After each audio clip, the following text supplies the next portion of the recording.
Have you ever found yourself deeply attached to someone you know isn't good for you? You tell yourself, "I deserve better. I should move on." But then you catch yourself thinking about them again, replaying old conversations, missing their presence, or hoping they'll change. It's confusing, because logic tells you to walk away, but your heart refuses to let go. And that's the emotional trap so many people fall into. Not because they're weak, but because something much deeper is happening beneath the surface.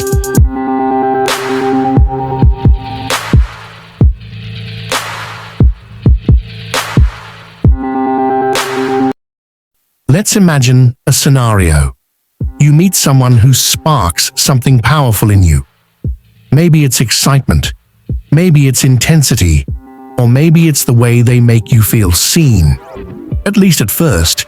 But over time, that connection starts to hurt more than it heals. They pull away, become inconsistent, or stop showing up emotionally.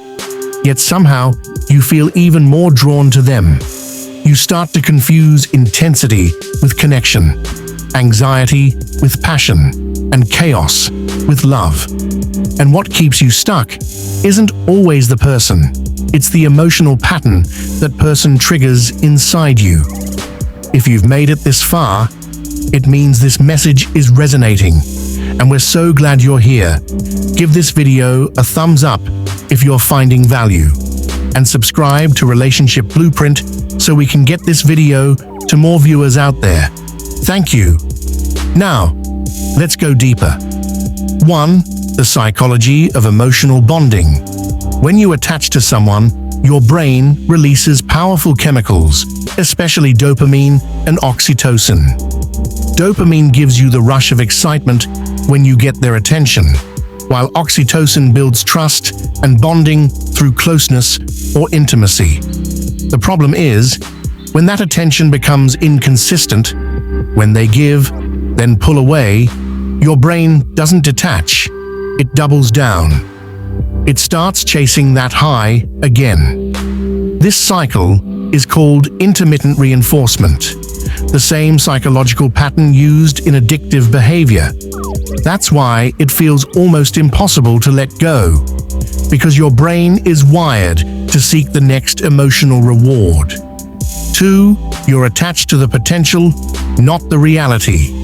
Many people stay attached because they're emotionally bonded to who that person could be, not who they actually are.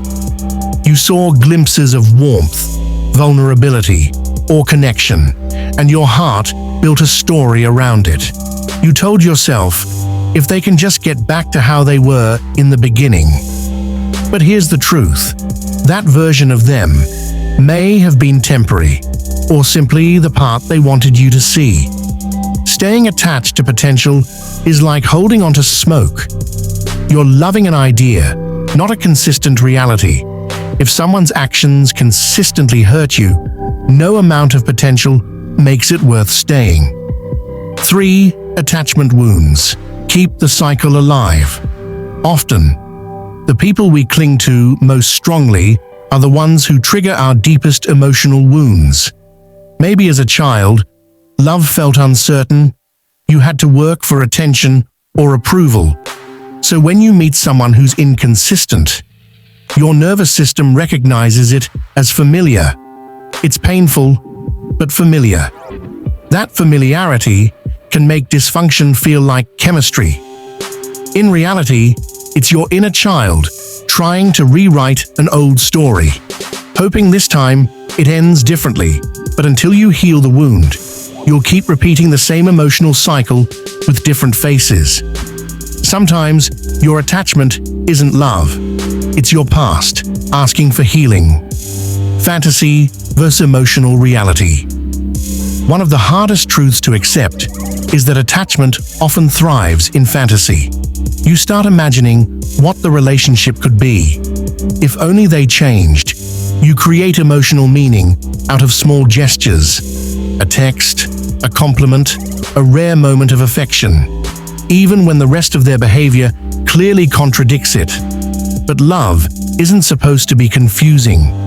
It's not meant to keep you anxious or make you question your worth.